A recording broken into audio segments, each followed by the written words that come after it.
and the worse the situation will be on the ground in Ukraine for Ukrainian civilians. I think we all want to see de-escalation. Everyone on this panel wants to see de-escalation.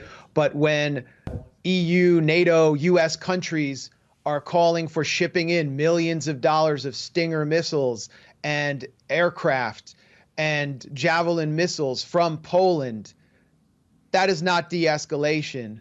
When Hillary Clinton, the author of Libya's destruction, goes on US TV and calls for fueling an insurgency inside Ukraine like the kind we saw in Afghanistan and Syria, Correct. that is not a call for de-escalation. When Francis Macron openly calls for economic war on Russia, that is not a call for de-escalation. It is literally a call for war. When US media openly encourages mercenary psychopaths and social misfits to travel to Ukraine and participate as foreign fighters, that is not a call for de-escalation. Exactly. When the US rips up the intermediate nuclear forces treaty, that is not a call for de-escalation. When the US violates the agreement with Gorbachev and expands NATO closer and closer to Russia's frontiers and places dual-use missile launchers on Russia's frontiers, that is not de-escalation.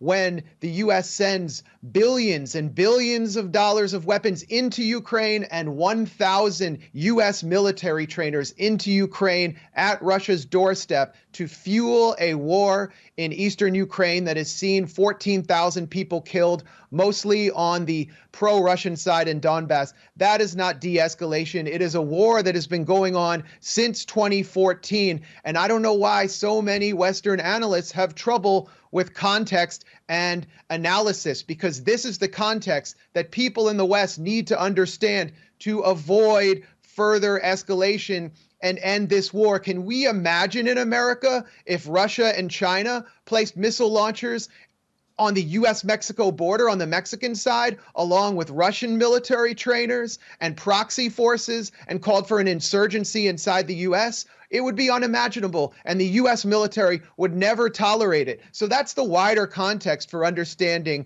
this really unfortunate and terrible war. But unfortunately, we can't get that context from our media in the US. All we hear is that Putin is a psychopath who wants to restore the Soviet Union. It's time for real analysis and real de-escalation to end this war.